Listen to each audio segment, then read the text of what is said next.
My journey into the world of capsule hotels began on a rather ordinary street in Tokyo. The entrance didn't scream space-age living, it was just a door. But behind that door was something quite different. The first thing you notice is the quiet. It's a hushed, respectful sort of silence. Immediately, you are met with a wall of small lockers. This is where your shoes go. In Japan, you take your shoes off. It's a rule. You trade your dusty London loafers for a pair of slightly anonymous hotel slippers. This simple act feels like the real check-in. It's a sign that you are leaving the outside world behind and entering a new, very organized little universe. The actual check-in process was remarkably efficient. A polite person behind a counter handed me a key. This wasn't a key for a door though, it was for a locker. A bigger locker this time, for my luggage and clothes. It was all very neat and tidy. I was also given a set of what looked like pajamas. They were a sort of comfortable, loose-fitting robe and trousers. Everyone gets them. It creates a strange sense of uniformity. You and all the other guests are now part of the same team, all dressed in the same kit. It felt a bit like being back at school, but with more technology and less shouting from teachers. With my new slippers on and my pajamas in hand, I went to find my capsule. The sleeping area was a long corridor lined with pods, stacked too high. It looked like a human filing cabinet, or perhaps a well-organized beehive. My pod was number 207 on the top level. There was a small, retractable ladder to get up there. I felt a bit like an astronaut climbing into a spaceship. The whole place was dimly lit, and the air of quiet from the lobby was even more present here. People were moving about, but they did so with a kind of silent purpose, like monks in a very modern monastery. My first proper look at the capsule was from the floor below. There it was, a glowing rectangular hole in the wall. It didn't look big at all. It looked precisely big enough for one person to lie down, and not much else. There was a little privacy screen, a sort of blind you could pull down. This was my personal space for the night. I wasn't sure if I should feel excited or a bit worried. It was certainly a new experience. I took a deep breath, climbed the little ladder, and prepared to crawl into my home for the night. It was time to see what life inside the box was really like. Getting into the capsule was an exercise in careful movement. You can't just stand up and walk in, you have to crawl. It's not graceful, but it gets the job done. Once inside, I was surprised by how cozy it felt. It wasn't claustrophobic as I had feared. It was more like being in a very well-designed tent. The walls were a smooth, cream-colored plastic. The mattress was firm but comfortable, covering the entire floor of the pod. It was perfectly clean. Everything had its place. It was a masterpiece of Japanese efficiency and design, all packed into a space about the size of a large coffin. A very comfortable and well-lit coffin, I should add. The inside was surprisingly high-tech. There was a control panel built into the wall next to my head. From here, I could control everything. There was a light with a dimmer switch so I could choose between bright reading light or a soft, sleepy glow. There was a small fan for air circulation, which was essential. There was even a little television screen built into the ceiling. You had to use headphones, of course.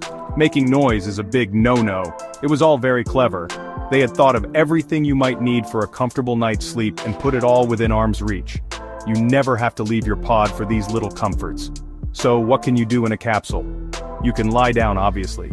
You can sit up if you're not too tall. I managed it just about. You can read a book, watch television with your headphones, or just stare at the plastic ceiling and think about things. What you cannot do is stand up. You also can't make a phone call, eat a noisy bag of crisps, or invite a friend over. The capsule is for one thing, quiet, solitary rest. It's your personal bubble in a shared space. The privacy blind does a good job of separating you from the corridor, creating a surprising feeling of being alone. The feeling inside is one of complete isolation, in a good way. Once you pull that blind down, the world disappears. You can't hear much from the outside, just a faint shuffle now and then. It's a strange paradox. You are sleeping in a room with 50 other people, yet you feel entirely by yourself. It's your own little womb of plastic and quiet. It forces you to relax. There are no distractions. There's nothing to do but lie there. For someone used to a bit more space, it took some getting used to. But after a while, the simple, compact nature of it became quite calming. Life outside the pod is a completely different story. This is where the hotel part of the capsule hotel comes in.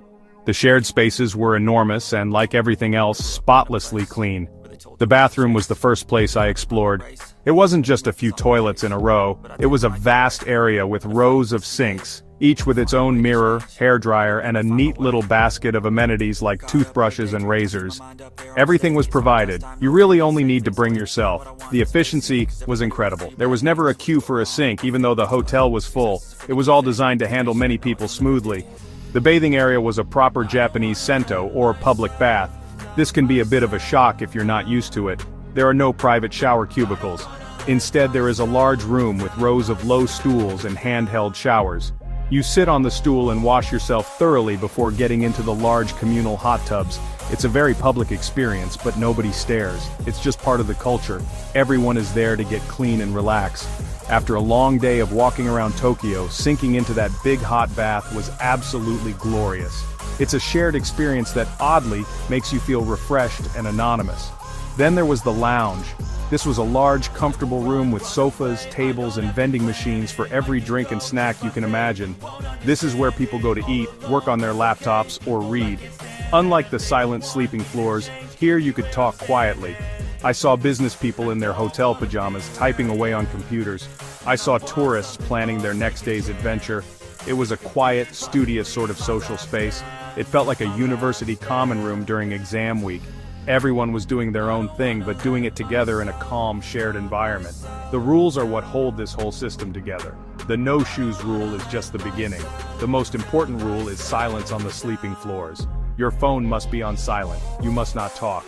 Even rustling your bags too loudly is frowned upon. It is all about respecting the shared space.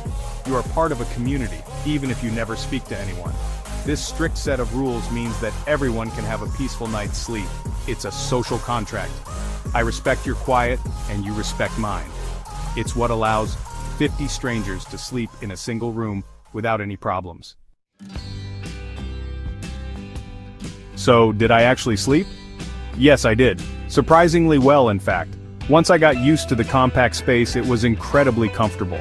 The darkness, the quiet, and the feeling of being in my own little den made for a very restful night. The only strange moment was waking up in the middle of the night and momentarily forgetting where I was. Seeing a plastic ceiling an inch from my nose was a bit of a surprise, but the quality of sleep was excellent. The firm mattress and the gentle hum of the fan were perfect.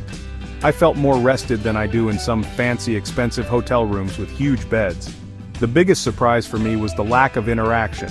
I saw many people, but I barely spoke to anyone. You share bathrooms, lounges, and sleeping quarters, but you exist in your own private bubble. Everyone is polite, but they keep to themselves. It's not a place for making new friends.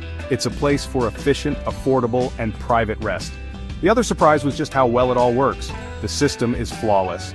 From the shoe lockers, to the pajamas, to the silent floors, it's a perfectly engineered solution to housing a lot of people in a small space without any chaos. It's brilliantly Japanese. I think a capsule hotel is perfect for a few types of people. The solo traveler on a budget will love it. It's cheap, safe, and gives you everything you need. You get a clean place to sleep, a hot bath, and a secure locker for your things. It's also great for business people who just need a place to crash for the night after a late meeting. It's more comfortable and private than a hostel, but much cheaper than a traditional hotel. It's for people who value efficiency and solitude over space and luxury. It is function over form, in the best possible way. Would I recommend it? Absolutely, but with a condition. You should try it for the experience. It's a fascinating look into a unique part of modern Japanese culture. It teaches you a lot about efficiency, respect for shared space, and the comfort of simplicity. It might not be for everyone, and probably not for a long holiday, but for a night or two, it's an adventure. It's for the curious traveler who wants to see how a society solves a problem with clever design and a good set of rules. So, if you find yourself in Japan, give it a go. Just remember to take your shoes off.